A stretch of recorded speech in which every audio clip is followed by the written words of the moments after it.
It's time for the 49ers Rush Podcast.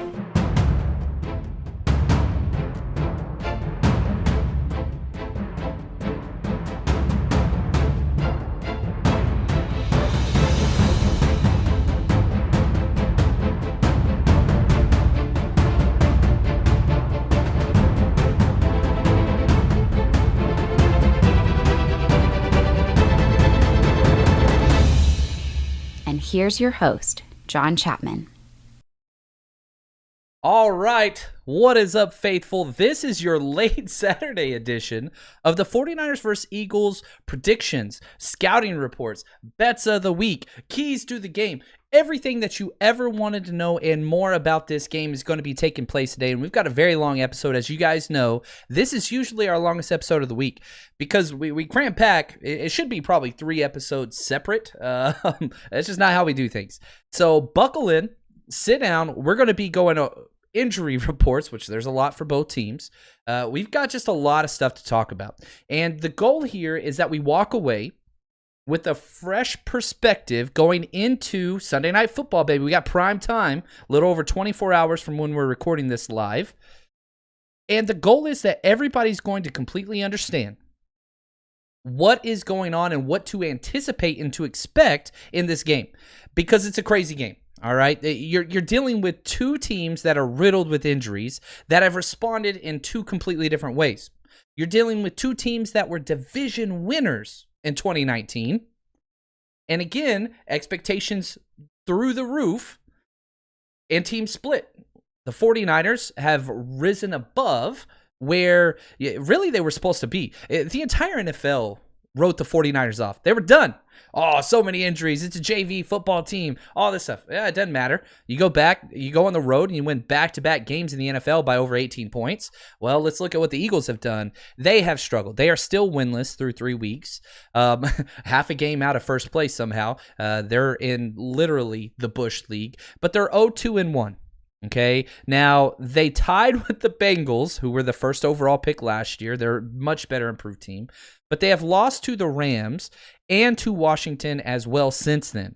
Now, they're not a good team, okay? This is what's important. Now, again, just talking about similarities, you go back towards the start of the year in the offseason, and we go through and you measure teams. This team's good, this team's bad, whatever. The Eagles were a top 5 depth team in the NFL. But, man, they have lost so many players. So many players. So have the 49ers. But, you know, we played the Jets, who are missing all their wide receivers. And now we're playing the Eagles, who are missing all their wide receivers and more. And it's just, it's comical this year. And it sucks, man. You know, we could sit back from where we are and say, oh, man, look at all these guys that's hurt. It's their career. It's just what it is. It's what it is. And you kind of got to like, all right, this is the NFL. Everybody gets hurt, but you still got to play. You got to move on. You can sit there and woe is me, all those things. And I'm a Longhorn fan, so I got plenty to complain about today. But you move forward. And that's what we're going to try to do, and we're going to set this up. So let's deal with the injuries, with what's going on. Shout out to the Countdown crew. I'm seeing everybody. You know, this is not our normal time, but I always try to reflect kind of game time. You know, we're playing Sunday Night Football tomorrow night, recording this Saturday evening. It's currently 6 p.m., and I'm seeing Shot Jay.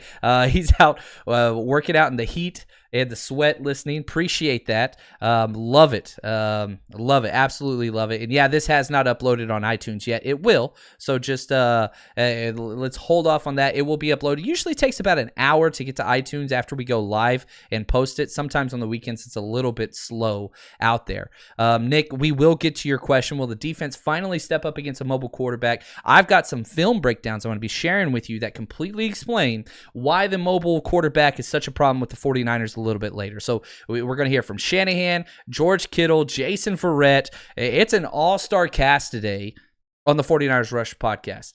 So let's jump into it. Here we go. The 49ers, let's deal with us first. The injury situation for the 49ers, not great.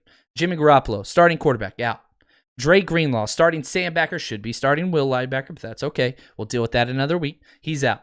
Raheem Mostert, number 1 running back, big play extraordinaire and surfer, he's out. Emmanuel Mosley, our undrafted free agent cornerback to Super Bowl starter to, just being one of the better 49ers in our secondary that gives up no yards after the catch. He's out. So that means Jason Verrett and Ahkello Witherspoon are going to be starting this week. So top cornerback out, but that's okay. And the way in which Jason Verrett responded last week. Now, he's a defensive player, so he's not going to get near as much publicity as guys like Jordan Reed, Jerick McKinnon, Trent Williams. That's just the way the NFL and the system is. But listen to me whenever I say this. No better candidate in the entire NFL for comeback player of the year than Jason Verrett. And we had the opportunity, he spoke earlier this week at one of the 49ers press conferences, and I want you to hear his words on what it's like. This guy missed 3 seasons. He came back for 4 snaps last year, and it didn't go well. Here's Jason Verrett on just what it means being back. And first off, last week was just a blessing, man. It's been a while since I've been out there. Had a lot of fun, man. I worked my tail off to get back out there. But as far as just the 49ers organization, top to bottom, man, just having faith in me. Training staff, coaching staff doing a hell of a job of, making sure my body is right. And, I'm just happy to be out there and look forward for, the rest of the season. The way in which he is able to talk about not only coaches, but the organization, the training staff, everybody. This has been a 3-year reclamation project that's finally starting to pay dividends. We can get pissed off in the offseason about signing all these guys that are injured and, with this history of all these injuries and whatever else. That's fine. But whenever you're a top-tier team and you're up against the salary cap, you don't get to go out and sign the best free agents in the NFL. It just doesn't work that way. Ask the Rams. So what do you have to do? Yeah, you've got to take a long shot. You've got to work on these guys that need a little rehab. But when they start paying dividends like we're seeing right now, the fact that the 49ers are 2-1, it doesn't make any sense. You're winning without the top players. To start the season, you rank all 49ers. We're missing 7 out of our top 10. We're finally getting a couple guys back, and we're 2-1. Being 2-1 is a great place in the NFL for a healthy team, let alone a team that's missing 7 out of 10 their top players. So that's great. Love Verrett. Can't wait to see him out there. My eyes on him as much as possible whenever he's in the frame. It stinks with the broadcast view. It's kind of rough to see, but that's okay. Now, questionable guys. We do have a couple guys that were moved to IR. Jordan Reed is officially on IR. We also have D Ford on IR as well. That happened just today. So those guys are out minimum 3 weeks, but both will be longer than that, rest assured. Now, questionable guys this week, K'Wan Williams, who has just been incredible. We don't have another nickel. I think probably Jimmy Ward would be the next nickel. Sorry about that. Don't know what happened there. That's awesome. I love the mention. Come on, hit me up on. You got to make fun of me for that one on the comments. But what they do is they go and they add a key player to the practice squad that's already been elevated for this week, and that's Jamar Taylor. They signed him to our practice squad and then elevated him. And if you remember, Jamar Taylor was huge because he was taking first-team reps for 3 weeks straight during training camp when K'Wan Williams went down. So he's a guy that fits our system, knows our system. He wasn't great, but this is a guy that's going to be backup. K'Wan Williams he's questionable. He's going to play, as barring any hiccups. But if for some reason with his hip and all the kind of things going on, he can't go, you have a backup plan without moving your safeties out of the game. And this is Kyle Shanahan on Jamar Taylor. I can always play. I feel like I could have played versus the Jets, but that's just me. Oh, sorry about that. Wrong clip. Don't know what happened there. We will figure that one out. I don't know how that one got switched, but basically what Kyle Shanahan said was, we're familiar with him. We feel comfortable with him. We don't really see Jamar Taylor as an outside corner, even though he could play that way. But what they do see him as is a nickel. Now, if everything goes great for the 49ers, then he doesn't play at all. But you have to have that backup, especially against this team. The Eagles, terrible wide receiver core. Everybody's injured. We'll talk about all their injuries here in a second. We'll talk about their wide receivers here in a second. It's pretty bad. I didn't think there would ever be a team with a worse wide receiver starting core in the NFL than the Jets did in week 2. But here we are. The 2020 NFL season, they are just, good gosh, everybody is out. all across the league. So Jamar Taylor's going to be that parachute, that backup, if you will. Now, full go, guys. Let's talk happiness. Let's go, baby. Jerick McKinnon, he's back. He's great. So we're going to be running with the exact same running back core that we did in week 3 that worked very, very well. Now, they struggled on the rush running game because they were going against a loaded box the entire time, but they were great in pass protection, great out of the backfield, made plays, and we're going to continue to see that. So Jerick McKinnon's going to get the bulk of the carries and the targets. Bet of the week's going to involve him later on, spoiler alert. Then you've got the guy that just gets first downs and touchdowns, Jeff Wilson Jr., and they've already activated JaMychal Hasty. So, if this game gets a little out of hand, we're going to see some more of him, and he looks so special. And again, already activated or elevated Jamar Taylor from the practice squad and Joe Walker because Dre Greenlaw's out. So just that extra linebacker. Azeez will be starting in the Sam linebacker spot. He played relatively well last week. He did all right, but those are the guys that are elevated. Now let's talk about them. All right, this is the Eagles, and it changed just today. So out Deshaun Jackson, he's not playing. Alshon Jeffrey, he's not playing. They took him off IR this week, and they were hoping he'd be back. Didn't happen. Avonte Maddox, he's out. Cornerback, starting corner. Trevor Williams, backup corner, out. Jason Peters, left tackle, out.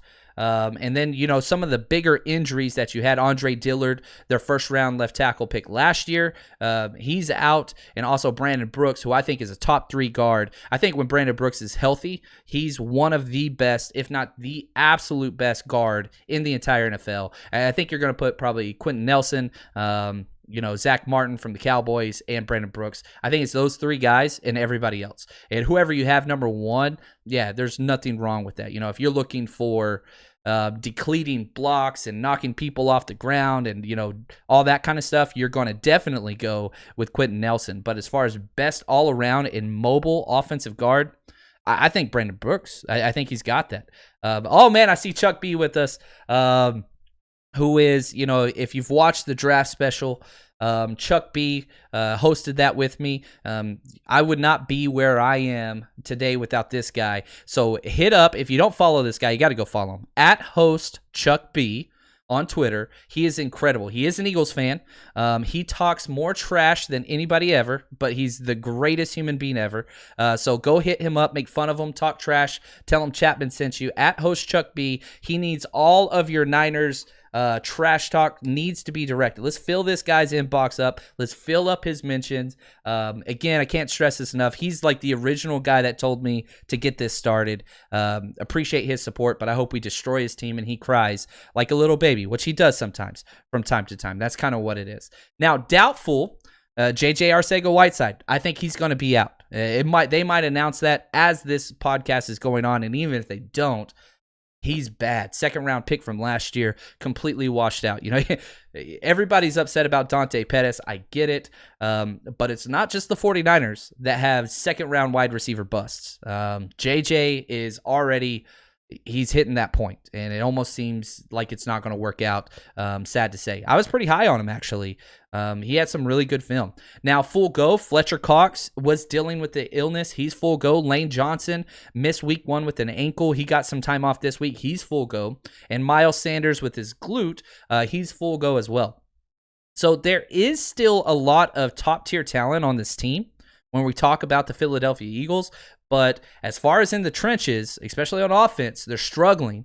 And out wide receiver and secondary, about as bad as it gets. Okay, now the history of this matchup, let's go back all the way to the start. They've played each other a handful of times, okay?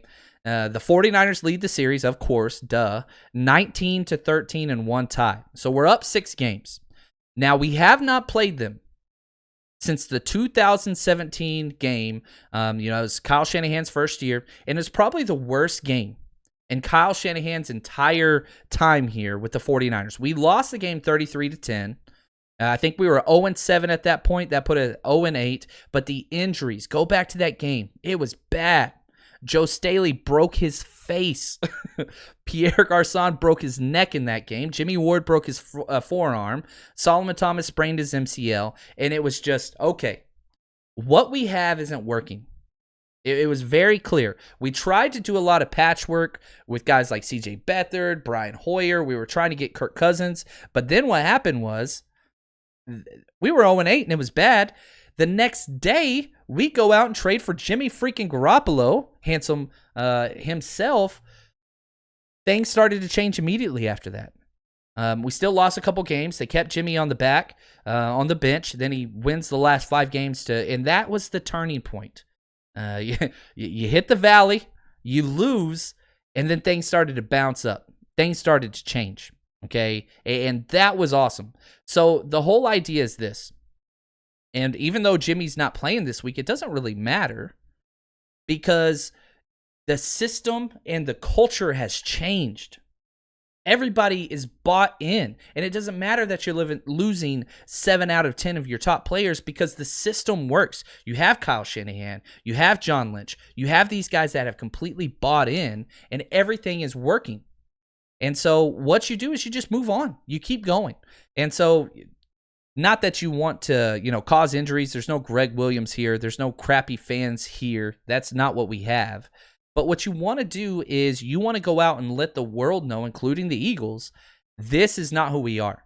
And so I'm excited to just show the Eagles how things have changed. Pretty excited about that. I love it. Yeah, hashtag next nipple up. There we go. I need to make that a t-shirt. Now let's go over the defense. Let's spend some time just talking about the Eagles' defense, what they do well, what they do poor, schemes, tendencies, blitz numbers, all those different things. So we know exactly what Nick Mullins, in his second consecutive start, what that's going to look like. So strengths. The Eagles' defense does a lot of things well. Yeah, they're hurt. Yeah, you could torch them through the air, but they're still really good at a lot of things. Number one, okay, they're 4th in the NFL in yards per rush attempt, 3.4 yards per rush. You can't run it up the middle against them. They have 2 of the best defensive tackles in the NFL, and Malik Jackson and Fletcher Cox. I should have went Fletcher Cox first. He's definitely better, but he's struggled. He hasn't had the all-pro type of year yet, a month into the season, but still elite. Linebackers don't miss their tackles. They really, really don't. 5th fewest total yards allowed. 5th third down percentage, only 35%. 7th in passing yards allowed, and 9th in rush yards allowed. So a lot of top 10 ranks on that defense. And so you hear those numbers and you're like, this is not a winless team. Well, once we get to the offense, it's going to kind of make sense because the turnovers and not sustaining drives and negative drives where you lose yards through the course of an entire offensive drives, that's where it gets bad because you put so much pressure on your defense. Because they're playing against short fields, because of all the interceptions, because of the turnovers, because of the turnover on downs and all those things. So the defense it's not suspect. It really, really isn't. It's a quality unit. Now, if we look at the weaknesses and where they kind of, don't do well, they don't force turnovers, which this is a Jim Schwartz defense, which is predicated on disruption up front with the front 4. They run a traditional 4-3. And then opportunistic play on the back end, getting interceptions. Well, one of those things has happened. They're getting pressure with the front 4. They're getting disruption with Brandon Graham. These guys up front, they just don't have the depth to sustain the pass rush. 49ers fans know a lot about that. And they're not making plays on the back end. So they're 31st in the NFL in total turnovers. They forced 1 fumble through 3 games. They played some very, very bad teams. Very bad teams. The Rams, we know they suck. That made me feel good to say that. But the Washington Football Club, who doesn't even have a mascot or a quarterback, and also the number 1 team, this worst team in the NFL last year, the Cincinnati Bengals. You forced 1 turnover against those 3 teams? Nick Mullins is smiling. 27th in rush attempts. Teams get up. They run the ball on them. 23rd in total points allowed, 87 points. So they're giving up 29 points per game against very bad offenses. And 21st in first downs allowed, 20th in rush touchdowns allowed. So up front, their defensive philosophy kind of works. They run a 4-3, and they like to do cover 3. That's what they want to do. But they get out of it really, really quick. They'll do a lot of cover 1 with just a single high safety, and they'll do man coverage underneath. But it's very predictable. Just watching through 2 different game films, their last 2 games, They like to move a little bit before the snap to confuse you, but they get messed up with coverage. Or with I'm sorry, not with coverage, but they get messed up with the motions. Well, guess who you're playing against? You're playing against the team that motions the most pre-snap of any team in the past decade. It's Kyle Shanahan. They're going to be moving all over the place. It's just what it is. Again, they do like to do a lot of man coverage on short yardage downs, and they'll press, but they don't press, right? They'll get up in your face, but they're not getting their hands on you. It's much more of a mirror and match or a bell technique, usually in their man, and they're not bad, especially with Darius Slay. Again, you step back and you start mentioning these names: Fletcher Cox, Darius Slay, Brandon Graham, Malik Jackson. You're just like, ooh, that's a lot of top tier talent. You're right. But after you get past those guys, it's just a bunch of jags. You know, that's what we call him. He's a jag. Coach, what's a jag? Just a guy. So you've got your ace players that I just mentioned, and then you got a bunch of jags. They're just guys. They're just a guy. You throw them out there, they're okay. They're not going to get you what you want, but they're not going to ruin the game for you either. So that's what they do. They do like to do some cover 2 man, but usually if you see 2 high safeties, get ready for a blitz and a robber situation. Again, back-to-back weeks against teams that don't run cover 2, meaning 2 high safeties where they split the deep middle of the field. That's not their primary package, but every single team in the NFL does some variation of it, including the 49ers.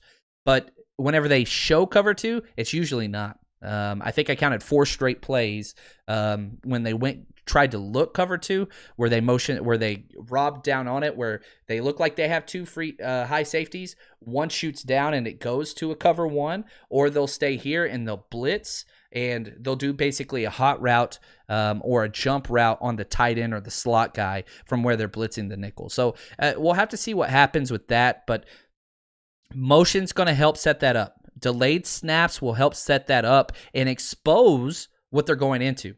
And, if we could say anything from Nick Mullins, he's played the last 2 weeks, only 1 start, but he came in at halftime in week 2, dominated week 3. The guy knows where to go with the football. He understands what's going on. He doesn't have the physical body type to laser it around there, but he beats everybody with his awareness, his anticipation, and his understanding of where the holes in the defense are. So very, very curious to see how this is going to play out, because they're going to try to trick Nick Mullins, and they're going to try to hit him in the mouth straight up the A-gaps with their defensive tackles. So we'll see how this goes. Now, tendencies, they do not blitz. They're one of the fewest blitzing teams ever. So if we just look, now last week versus the Bengals, they had to manufacture pass rush because they just weren't getting to the quarterback, so they blitzed 14 times. But if you look at weeks 1 and 2, they only blitzed 5 times against Washington, 4 times against the Rams. So again, it's Jim Schwartz. His entire thing is we're going to get pressure with 4, which means we're going to have 7 in coverage. Okay? Pressure with 4, 7 in coverage. That's the idea. Now, their nickelback always seems to be in man. You look for Debo and Ayuk to do a lot of jet sweeps from the slot if they're going to try to do that. And so, again, I told you I really don't like the way they do motion. I don't like it, but or the way that they do their coverages and how they disguise things. They just don't do very well. So motion's good. Their slot corner is going to run 5 miles. I guarantee it, Sunday night. So hopefully he's getting some fluids because he's going to get worked. I'm just telling you right now. Now, players to watch out for, we've already mentioned most of them. Fletcher Cox, Malik Jackson, Darius Slay, all those things. If the 49ers lose this game, which I don't think they will, I actually think they're going to handle the Eagles relatively easily. But if they lose this game, it's because of A-gap pressure and you're just knocking the crap out of our quarterback. That's the only way. Now, the 49ers are very susceptible to interior pressure. We have been for years, since Kyle Shanahan showed up, to be honest with you. He does not value guard play. It's just not important to him. So we need, this is the matchup, okay? It's not Debo, who's back. We'll talk more about Debo in a little bit once we get to our prediction. It's not even George Kittle, who's the best tight end in the game. He's going to have a tremendous matchup. It's not that. That's not what it is. It's not Brandon Ayuk. It's our interior. It's our Laken Tomlinson. It's Garland, and it's going to be Brunskill. That's it. If the interior offensive line guys can be successful and not get run over, the 49ers win this game. Now, if they are losing that battle, you got to move the pocket. Now, Mullins is pretty damn good outside of the pocket, but you got to jet sweep, you got to roll out, you got to play action roll out, you got to do all those things. You got to move. Darius Slay, really good. He's only been targeted 16 times this year so far. 0 touchdowns allowed, 1 pass breakout. He's allowing 8 yards per reception. He's dangerous. They call him Big Play Slay for a reason. And, the Eagles went out and got him thinking they were a contender. Well, it turns out, not really a contender so far. They're hoping those things change this week against a beat-up 49ers team. I don't think it's going to happen. Players to exploit. Oh, my gosh. There's a lot of guys you go on and on here, but the one that stands out the most is the linebacker who's been filling in, Nathan Gary. Is it Jerry? It's Gerry. That's Gary. Yeah, just yuck. It just sounds yuck, first off. That's a first name for a last name. Not cool. He's allowed 13 receptions on 13 targets to tight ends this year. 13 for 13. Good job. Those are good odds. 158 yards, 2 touchdowns, a 156.9 passer rating to tight ends. Are you kidding me? Who's he got this week? George Kittle, who could have played last week? You got to be kidding me, man. Got to be kidding me. Now, let's hear from George Kittle himself. Hopefully I got this clip right. Cross my fingers. Here's George Kittle. I can always play. I feel like I could have played versus the Jets, but that's just me. I think a couple things went into me not playing, and just a conversation with Coach Shanahan, and we just agreed it wasn't just the best decision. I wasn't all the way back yet, and it's a long season. I think if it would have been later in the season, I would have definitely gone. And but hey, now I'm here, and I get to play on Sunday Night Football against the Eagles. So that's what I'm looking forward to. And then what was your second question? Sorry. Getting Debo back. Oh, I'm so excited. I love Debo. He the way he plays. I think we play very similar when we get the ball in our hands. It's just fun to be out there on the field with someone like that, and with him back too, it's going to elevate the play of our wide receiver room, and they're playing at a high level already. And so when you bring Debo back in that mix, it's just going to be exciting to watch them groove together, and from their dances to their celebrations to the excitement that they bring, they're going to be on one, and I'm just looking forward to it. And here's the thing with Kittle and Debo that's so amazing. It's not even that their stat line has to be great, because it doesn't.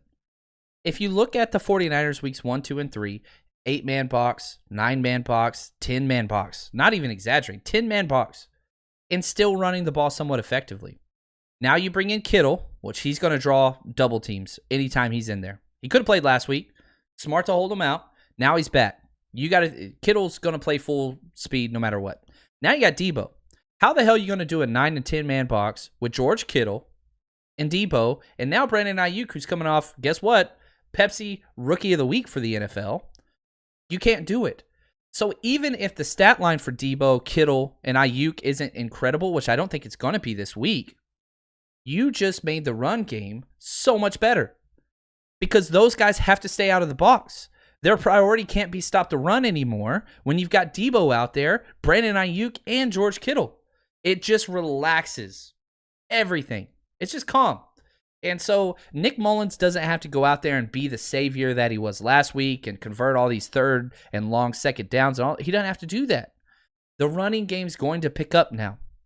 And if you do load the box, awesome. Stop the run game. I pray that the Eagles try to load the box and just say, you know what? We're just going to stop the run and make this backup quarterback beat us. Well, guess what? Now he's got weapons. And if that's the case, that's fine. We might hit a 3-and-out to start the game, first and second drive. That's okay.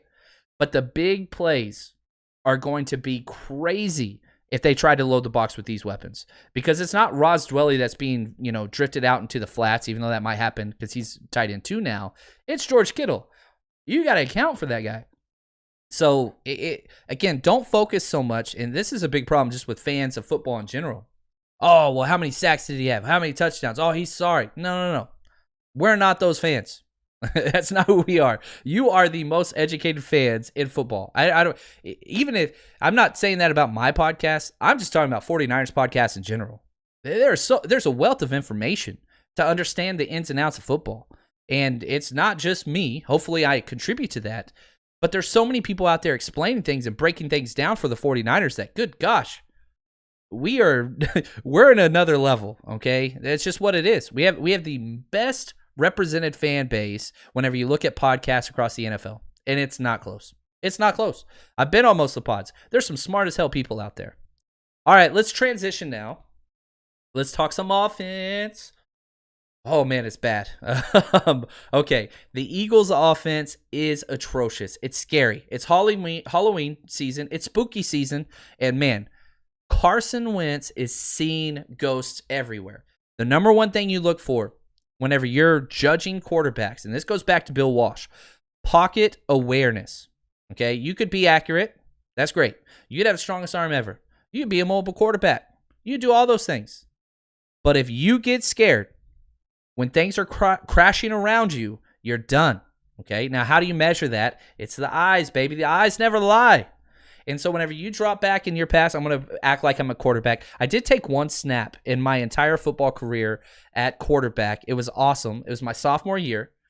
I'm on a tangent. I don't care. We're doing this. It's Saturday night. Let's enjoy this. Sophomore year, the starting quarterback separates his shoulder. The backup quarterback goes in to replace him, gets his ankle rolled. I was playing fullback at the time. And we had to take, an injury timeout. We get him off the field. The ref says, "Who's your quarterback?" And coach looks around. We were getting destroyed. We were terrible. I raised my hand. I was like, "I got it, coach." And he's like, "All right, let's do it." And so they put the fullback in at quarterback. I executed the perfect toss play ever. It was amazing. And then the other backup quarterback, his ankle got better all of a sudden. Who knows? I would have probably been in the NFL if it wasn't for that, but he came back. Nobody wants to draft a 5'11", 220-pound fullback that runs a 4.9 on a good day. So anyway, thanks a lot, guys. I was going to go famous. But back to this idea. Quarterback, you can't drop your eyes. When pressure's in your face and the blitz is coming, you have to look downfield and you have to feel the pressure. That's just what it is. It's a natural feel. And Nick Mullins talked about this a lot.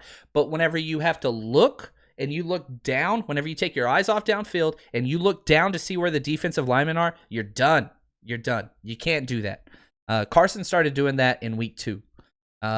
He did it in week 3. And you can see it in the coaching film. It's scary. You can't do that because as soon as your eyes drop, now you only have one option, and that's escaping the pocket and running for a first down. You can't see your wide receivers if you're not looking up. So strengths, there's not much there. Their best statistical category is 9th best in the NFL on third downs, 46%. That's relatively good. Small sample size through 3 weeks, but that's pretty good. They don't have another ranking in the top 14 in 20 offensive statistical categories. Now let's go through the bad. I'm going to go kind of quick here because it's pretty gross. Dead last in the NFL to 32 teams in turnovers. They have 8 offensive turnovers, 6 interceptions. 32nd in the NFL in yards per pass, 4.6 yards per pass. And this is a big problem that you can talk about how bad Carson Wentz is. You got to talk about how bad their head coach is, Doug Peterson. They're throwing the ball way too damn much. Carson Wentz has over 40 pass attempts in 3 weeks, and they're all relatively close games. You can't do that. You got to stay with the run. You got to. Now, the problem is the scheme. I'm jumping ahead here. It's a version of Andy Reid's offense, right? It's not a power run game. It's a shifty Brian Westbrook, Miles Sanders. I'm going to make one miss in open space and then get there. Well, nobody's trusting your wide receivers, so you're going against loaded boxes. So that doesn't really work because the only way this space run game, this spread run game works is if you get your running back who's a freak athlete, which Miles Sanders is, in space. But there's no space because everybody's up on the line of scrimmage because you don't have to trust the passing game because it's so bad. 4.6 yards per pass attempt. You're supposed to get that in the running game. They're second to the last in the NFL in the passing game. It's bad. 28th fourth down conversion rate. They're 0 for 3, have not converted a fourth down successfully. 27th in points, 59 points a game, so they're averaging right at 20 points a game. 26th in passing touchdowns, only have 3, even though you have 6 interceptions. Again, metric for quarterbacks. You want a 2-to-1 touchdown to interception ratio. He's doing it backwards. he's got a 2-to-1 interception to touchdown ratio. Not what you want. I'm laughing. I like Carson Wentz, but I hope he sucks this week. 24th in total yards, only 1,000 yards. So there's just so much bad here. Now their scheme is, and this is where it gets worse. We haven't seen them at their worst. Why? The Eagles run the most 12 personnel in the entire NFL. The most. That's 1 running back, 2 tight ends. They have 2 of the best tight ends in the NFL. 2 of the best. George Kittle's the best. 2 of the best, right? Zach Ertz, one of the greatest receiving tight ends of all time, let alone in the NFL now. But Dallas Goedert, I got a lot of flack earlier this year whenever the NFL 100 came out and I released like all my rankings for each position. I had Dallas Goedert rated ahead of Zach Ertz. Now, receiving, yeah, I get it. Zach Ertz is better, but all around tight end, I really do think that Dallas Goedert is a top 3 tight end in the NFL. I really do believe that. I have him ahead of Mark Andrews. I have him ahead of Zach Ertz because Dallas Goedert is, George Kittle-esque, where you can use him as a tackle. He's exceptional. He's not playing. He's out. So the package that this horrible team uses successfully, they can't do it. They can't do it. So this is problematic for them. And so again, you look at what they do have, the only offensive weapon from a receiving standpoint, I guess you could talk about their running back, Miles Sanders, it's Zach Ertz. And let's hear linebacker 1 himself, Fred Warner, talk about what it's going to be like going against Zach Ertz this week. I mean, I guess anytime you're going up against a talented player, tight end, running back, whoever it is, you want to make sure you're on top of your stuff. So, you're winning your one-on-one battles. And like you said, Ertz is an outstanding player in this league, and he has been for a long time.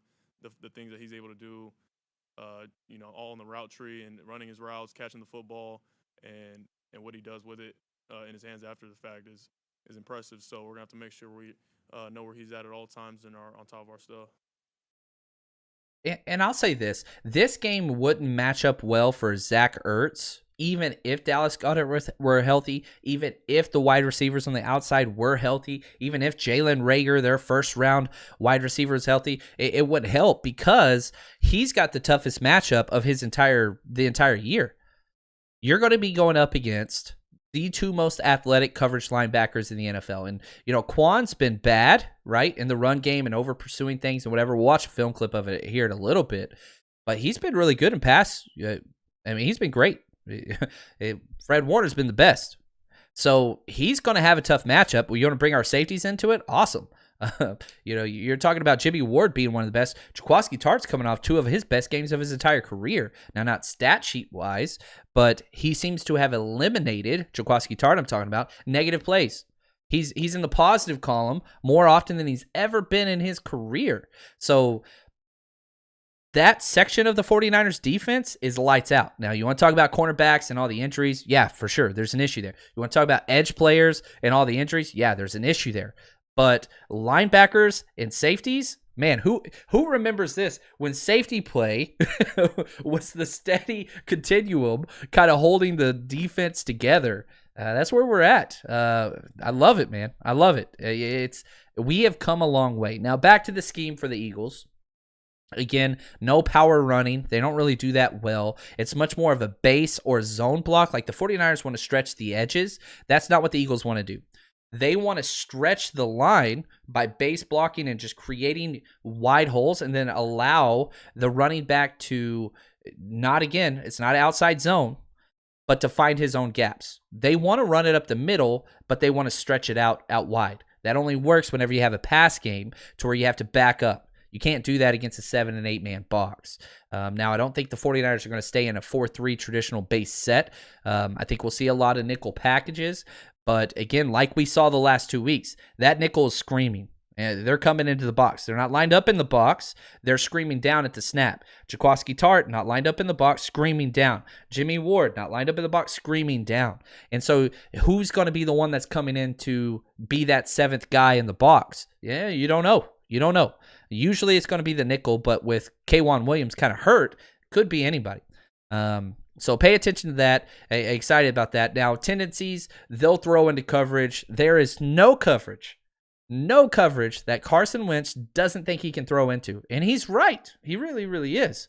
If you just put together a montage of the positive plays that Carson Wentz has made this year, you'd be like, oh my God, who is this guy? He's an MVP candidate. The problem is, you'd also have to put together a montage of those same plays that went poorly, because he will leave it all out on the field. You're talking Doug Flutie-esque mentality and just laying it out there. He's going to jump sideways as he's getting hit by the blitz and try to rocket laser, a pass 20 yards opposite the field. He's going to make those dumb choices. And there's going to be 3 or 4 of the plays this game where you're just like, oh my God, how do you do that? But then there's going to be 3 or 4 of the games where you're like, what an idiot. And that's just who it is. Yeah, huge home run plays. He chunks it deep all the time. 16 deep passes attempted through 3 games. He's chunking the rock, man. But he's only completed 5. 1 touchdown and 1 interception whenever throwing the ball 20 yards or more downfield.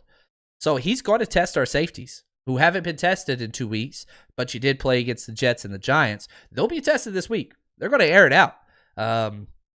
You just got to get there. They love to run draw plays, delays off the right side, A gap and B gap. That's their sweet spot. Jason Kelce is a great center. He's old, but again, probably one of the best move centers in the NFL, maybe NFL history. The dude's so athletic. 25 of 79 of the rush attempts on the year have been through the right A and B gap. That's their sweet spot. That's where they want to go. Players to watch out for: Lane Johnson, best right tackle in football. I don't think there's really a lot of debate on there. Maybe you could add in Mitchell Schwartz, but he's had a bad 2020 so far. Lane Johnson's incredible. He's, again, athletic. You're talking about a guy, I remember, I think I'm correct, 4.7, 740 at tackle. The dude can move. Miles Sanders, if he had space, he's incredible.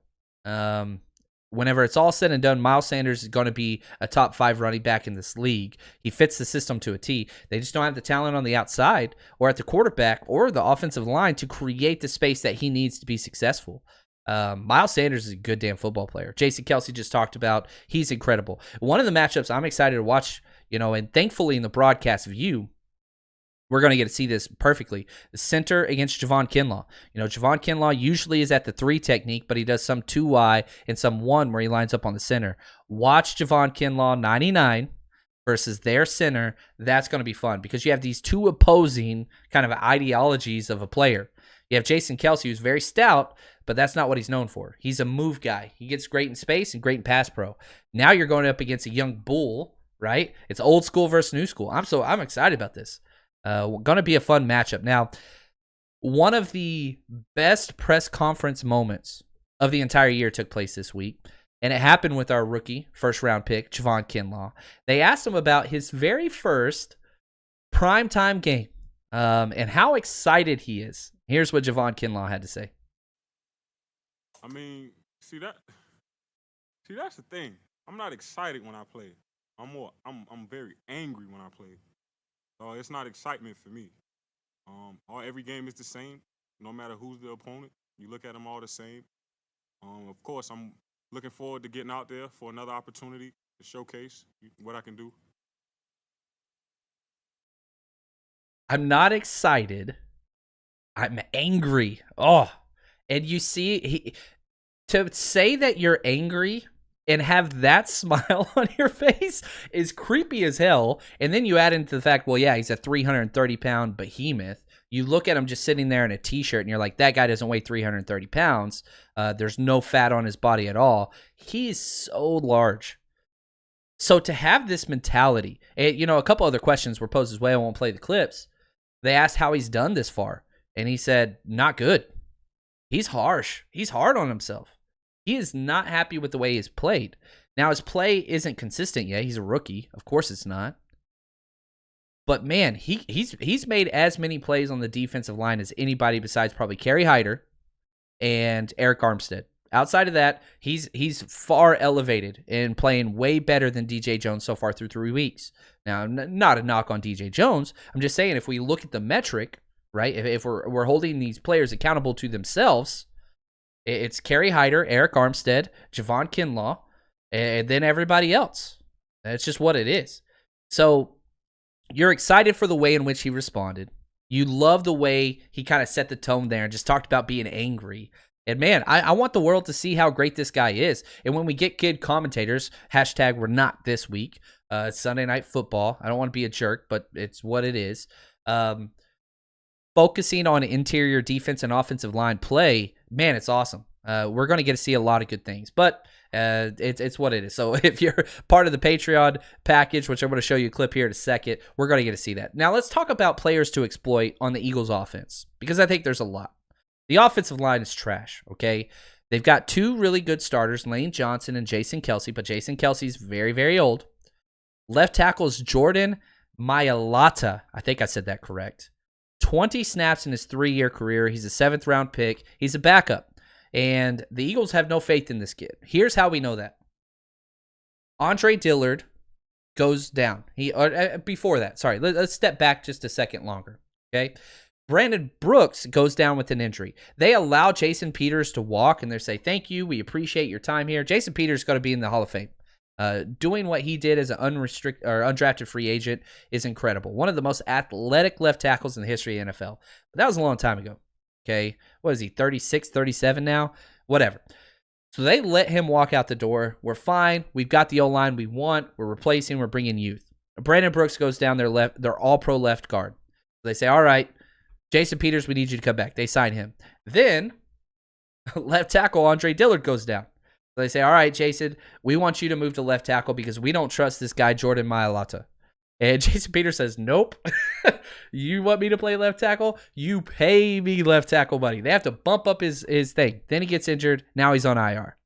So the Eagles have gone out of their way to make sure this guy is not their starting left tackle.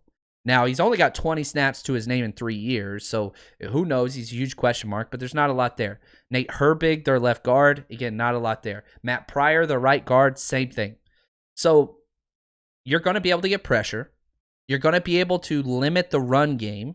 You can't let him get into space. Carson Wentz, we've talked a lot about him. When he gets behind, Carson Wentz is a front runner, and he's a gamer. And here's what I mean by that. When there's an opportunity to make it a game, he's going to do it. He's going to do it. Or he's going to get close to it at least. When he's behind and he feels like he has to even overcompensate, oh my God, turnover city. I think Carson Wentz is probably one of the worst quarterbacks in the NFL when he's trailing. He needs to be in close games, one-possession games to be successful. So the 49ers, what do you got to do? You got to get him. You got to get him out of those situations. You got to make him try to overcome. And you got to blitz him with 4, okay? Do not blitz this quarterback. You go back and you look at him through 3 weeks. He's thrown 6 interceptions. 5 out of 6 of those interceptions were against no blitz. Get pressure with 4. And really, a lot of his interceptions aren't whenever you're getting pressure with 4 even. It's when he sits back and he's going through his reads and he can't figure out who to throw it to, and you're past 4 to 5 seconds and then he chunks it. That's what you got to do. Now, you cannot let Carson Wentz run, and this is the biggest Achilles heel of the 49ers. So here we go. I'm going to play you a clip now from last week's Patreon breakdown where we go through every film. If you haven't joined us there, come on, man. Go to patreon.com, look up 49ers Rush Podcast. This is what you'll see. I think we had 2.5 hours of breakdowns this week just on week 3 games. So I'm going to play this clip for you. It's 2 minutes long, but it's going to show you everything. Now, if you're not watching on YouTube, that's okay.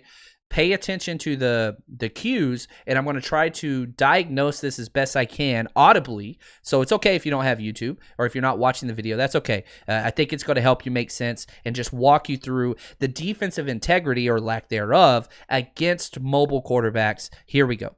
And our defensive end's going to crash, okay, which we teach. We have a call to call off that, but that's not our base, okay? I got into an argument on Twitter about this play. That's okay. He's got to turn and get underneath this. The linebacker's job is to make underneath right at all times. He's got to peel. This is a simple gap exchange. I think we'll see it better from the other angle, actually. So you're going to see here. Here's the gap. You can see where Quan Alexander's lined up. This is his gap. He's outside. However, it's called a gap exchange. Very, very simple. When he crashes, the gaps change, okay? So whenever the play happens and he crashes, you can see how it naturally flies, okay? So they're going to exchange. He takes the inside dive, Quan replaces over the top. And then again with the safety play, he's going to make the linebacker right. Linebacker makes the defensive lineman right. Safety makes the linebacker right. You have to correct them because, again, he can see what's happening, just like he can see what's happening. So now if Quan was responsible for the dive here, he would be mirroring the running back. But you can tell he does not do that. He reads the block and fits outside. So no way in the world Quan is responsible for this dive. That makes him responsible for outside contain on his own read. This is a very simple play. However, Quan steps correctly and then over pursues, as he always does. Steps correctly, just stay outside, you win. But instead, he's going to bite on the fake. Takes himself out of the play. Now he can't get there. Your safety, same thing. So, there's people out there talking about how this is on Deion Jones. It's not. You can tell by the first step here. Quan's got to stay outside. This is the same damn play the 49ers have not been able to defend ever. They're very, very simple. But for Robert Saleh and this defense, they struggle with it more than any team in the NFL. And that's whenever he gets concussion. So we lost our starting corner because Quan can't play outside. Friendly fire. You love Jaquiski Tartt coming over and running full speed and bringing the pain, but you knocked out your own dude. Yeah, and so hopefully you kind of saw the visualization of that. It's just very simple. So the 49ers, and we're going to talk about this, but I'm going to jump ahead. Let's jump ahead. How do the 49ers lose this game against the Eagles? Okay, it's very, very simple. There's three simple things you can look at, okay? Number one, the defensive line, interior defensive line of the Eagles has their way with our interior offensive line, which we already talked about. Fletcher Cox, Malik Jackson, go ham. That's it. That's number one. Number two, you allow Carson Wentz to be a running back. Don't let him do it, okay? If he wants to run it, that's fine. Hit him and keep your contain, okay? That's huge. Carson Wentz is a very mobile quarterback. A lot of people don't give him credit for this. He was the leading rusher for the Eagles in week 3. He had like 60 yards rushing, I think. 50 or 60 yards. Like, he can move the chains. Now, he's not Lamar Jackson or any of those things, but he is mobile. So you have to sit at home. They're not going to beat you running the ball up the middle with Miles Sanders. That's not his game. And they're not going to get the space to create the giant explosive plays they want to. But if you allow them to elongate drives on third down by that stupid zone read play, which they will run, then you're in trouble. So number one, their defensive interior goes ham. Number two, we allow Carson Wentz to look like a freaking mobile quarterback and get first downs. And then I'm going to say number three, I'm going to save that one. I'm going to save number three. I'm going to save it. All right, now, we can't move on past the Eagles offense if we don't talk about how bad their wide receivers are. Okay, they go out and spend a first-round pick on Jalen Reagor, who I'm super high on. I actually think this kid's going to pan out and be a very good wide receiver out of TCU, first-round pick. Alshon Jeffrey can't go. Deshaun Jackson can't go. J.J. Arcega-Whiteside can't go. So their top 4 wide receivers are out for this game. We know what that's like, so no sympathy here. But listen to the wide receivers that they have to play with. They only have 4 active wide receivers currently. They might elevate somebody from the practice squad, but these are the 4 that we know of. Greg Ward, quarterback out of Houston. But he is, I'm not trying to downplay Greg Ward. I actually really respect this guy's game. He's a 5'10", undersized wide receiver that should be a slot guy, but they're having to use him as an outside wide receiver. And he's a better football player than he is wide receiver. He's just an athlete that works so damn hard. So he has 42 catches in his career. Deontay Burnett, 15 catches in his career. John Hightower, 3 catches in his career, and Quez Watkins, 0 catches in his career. That's the entire wide receiver core of the Eagles going against the 49ers. So yeah, we're out our top 2 cornerbacks with Richard Sherman and Emmanuel Mosley. But guess what? We're just fine. Just fine on the outside, and that's even with the Kello. Now, number 27 might get some snaps for us. I don't want to see that, especially against a savvy player kind of like Greg Ward. That's just got penalty written all over it. But the wide receivers are bad. Very, very, very bad. Now, let's talk Vegas lines. Let's get into our bets of the week. Then we're going to talk our predictions and keys to the game. Throw in some questions there. So appreciate all the questions. Appreciate it. This is your first time listening to us or watching us. Hit subscribe. Hit that like button. Help us out. We're 49ers Rush wherever you listen to podcasts, watch podcasts, whatever. We're everywhere. And we will be going live immediately after the game, after Kyle Shanahan's press conference Sunday night. So it's going to be a late night, especially for somebody that wakes up about 4:30 every single morning. That's okay. We're going to be going. All right, Vegas lines in this game. 49ers are plus 7.5. The number just keeps ticking up for the 49ers. It was 6, then 6.5, then 7, now 7.5. Could go up to 8 tomorrow. I doubt it. Over-under is 45. So the 49ers are expected to win, and rightfully so. Now let's talk about our MyBookie bet of the week. If you haven't bet with us yet, we are plus 52 on the season. We're up $52. What kind of podcast do you listen to that makes you money? That's what we do. Head over to mybookie.ag. Use promo code 49ers, 49ERS. Double your initial deposit. I got 3 bets for you this week. It's going to be a fun one. One of them I created. So here we go. The first one I created, and this is our safe bet. So if you're one of the people that's like, I don't like to lose money. I want to bet small, whatever else. Here we go. This is our safe bet. This is your entry bet of the week. Jerick McKinnon. Yeah, this is tiny. I made this bet. I created this bet for you guys. Jerick McKinnon to have more than 12 yards receiving. Look at that. Now, it doesn't have a huge payday because it's going to happen. You bet 10 to win 13. Again, if you're one of those people that don't like to gamble, you can bet $5. So here's what you do. You go to mybookie.ag, click on NFL. You're going to go to the 49ers game, click on the props, and it's going to open a whole screen. Okay. Then you just go to receiving yard props. You'll see the Jerick McKinnon one. You can click on it and adjust how many receiving yards you're going to have to adjust out the payout. I went with 12 because I just want an easy, nice, chill one that everybody can get on. Jerick McKinnon to have 12 receiving yards, bet 10 to win 13. Medium, here we go. Did you know Nick Mullins has the 3rd most passing yards in the history of the NFL after 9 starts? I think that's what it is. 9 starts in the NFL. 3rd most. 3rd most. 3rd. I think it's Patrick Mahomes and Aaron Rodgers are the only quarterbacks in NFL history with more passing yards. Well, guess what? You're playing up against a banged-up secondary. You're getting Kittle back. You're getting Debo back. We already know he works very, very well with Ayuk. And, remember, guess what? George Kittle broke the all-time receiving yards record, not with Jimmy G, with Nick Mullins. Okay?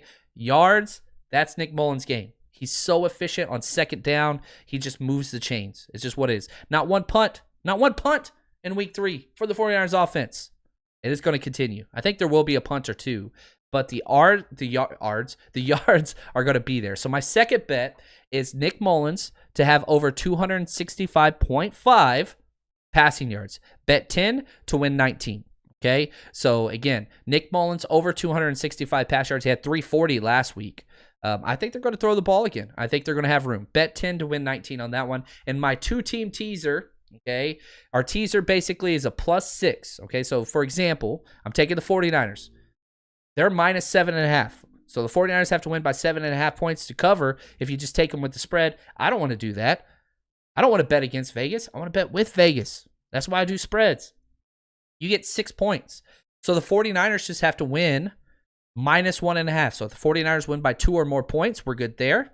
And the second team is the Vikings plus 10. Okay. So the Vikings are 4-point underdogs against the Texans. I'm getting an extra 6 points. So Vikings just don't have to lose by more than 10 versus the Texans. I like that. That's bet 10 to win 18.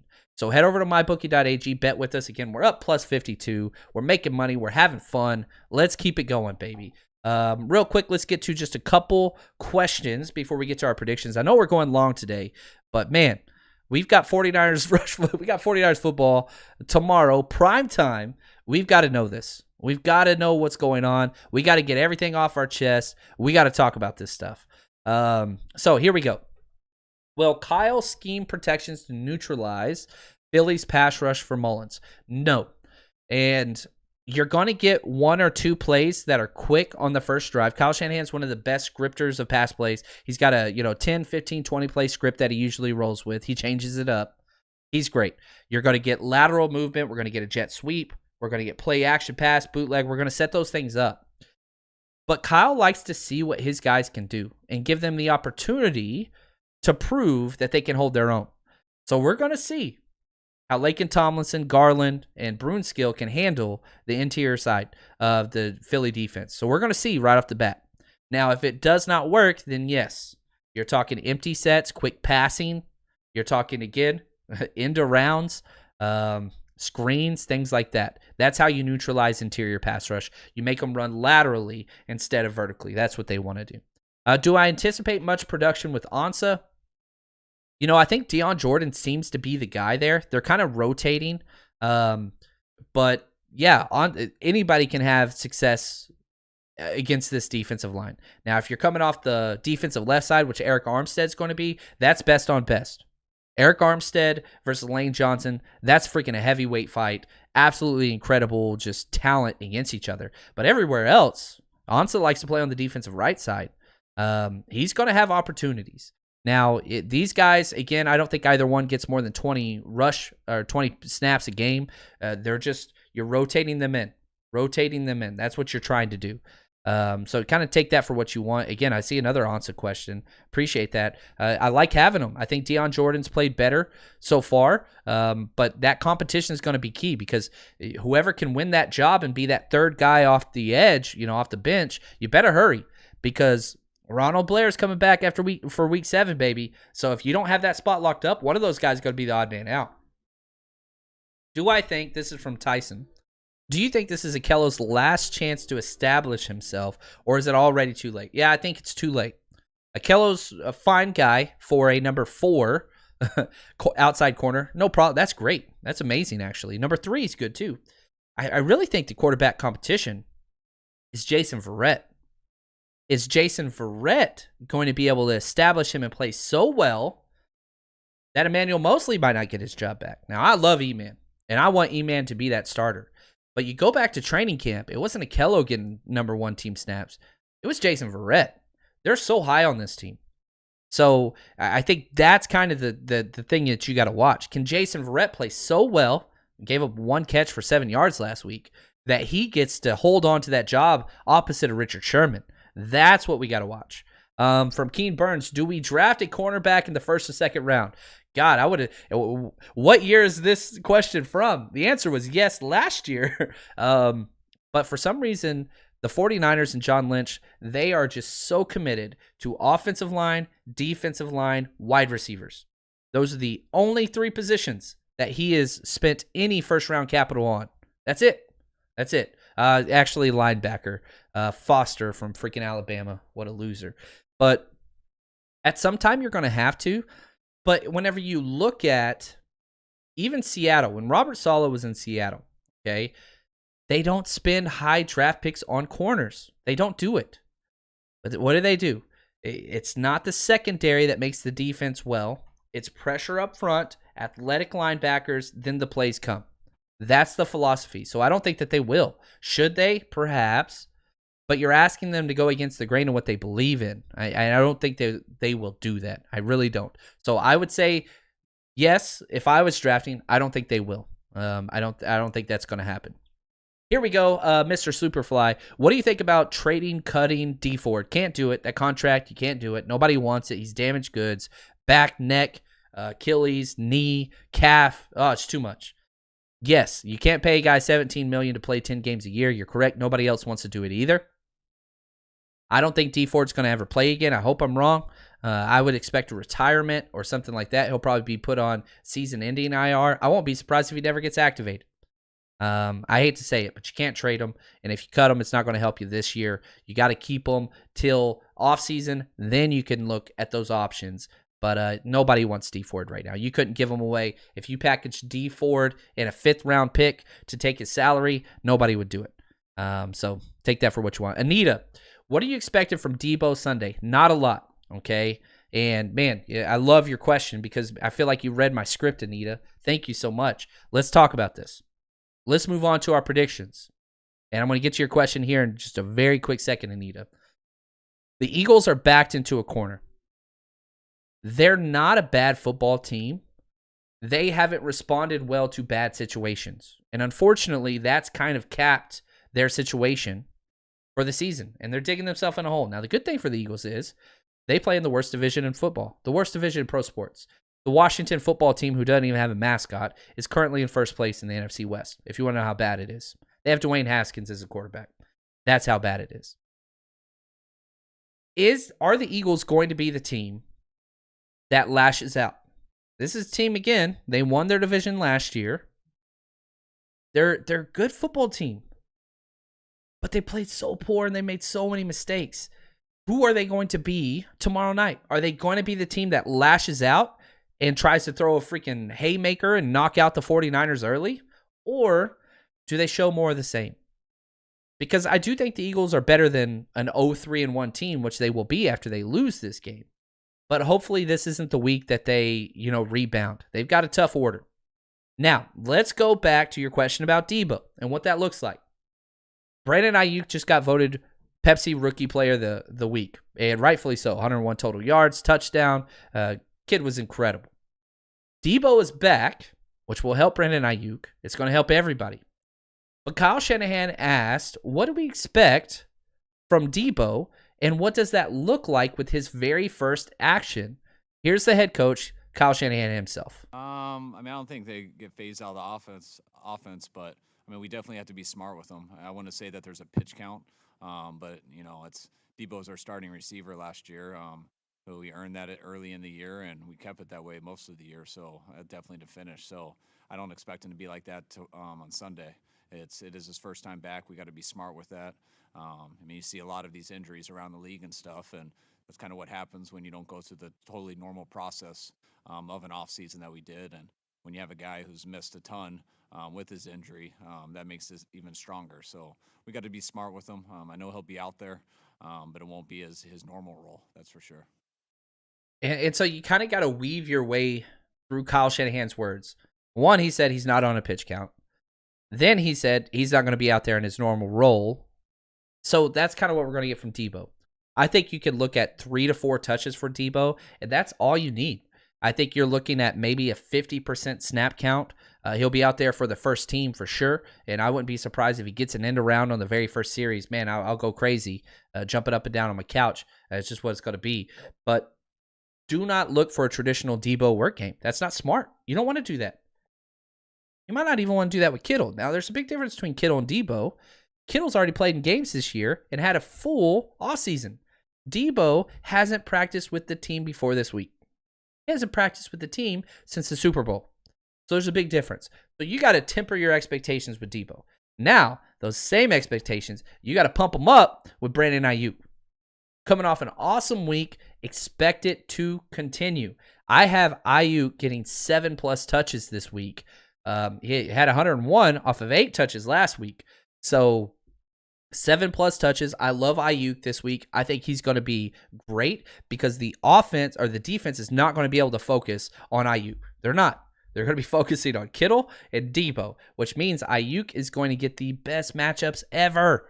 I'm so excited for Ayuk. I think this is going to be a huge week, and we finally get to see what these three look like in Kyle Shanahan's offense. Also, Jerick McKinnon. Man, he's finally going to find some running room in the run game. Now, 2 weeks ago, he went 3 for 77 rush attempts. Then stacked box last week in his first start. He struggled a little bit. I've got him getting 50+ rushing yards and 40+ receiving yards. That's Jerick McKinnon. He's going to be a factor. Now, let's go to the defensive side. 2 players that I like a lot in this game, and they are just constantly trending up. Jason Verrett continues to ball out, and Jaquiski Tartt. You have never heard me say Jaquiski Tartt's going to ball out in my prediction episode. You've never heard it. It's happening, baby. Tartt has won me over. I am on the Jaquiski team. Choo-choo, baby. Tartt's going to ball out. And this, here's the thing that I think is huge. Tartt's going to get a chance to he hits hard when he wants to, not all the time. You hit Zach Ertz stops. He does not like contact, period. He's a finesse player. He's a football player. He's a good dude. He doesn't like contact. I want Tartt to knock the bejesus out of this guy. Legally, I don't want to hurt him, but I'm telling you, go hit that dude. He's their number 1 target on offense, him and Miles Sanders. Take him out of their game plan. Make him look over the middle. Make him worry if he's going to get smashed by Jaquaski Tart. I'm so excited for those two players. I think they're going to play awesome and respond, and the matchups dictate that. Now, Hyder, I got to talk about Kerry Hyder Jr., baby. He continues his sack streak to 3 games. He's got back-to-back. He's going to get another sack. Can't stop him. You can't stop him.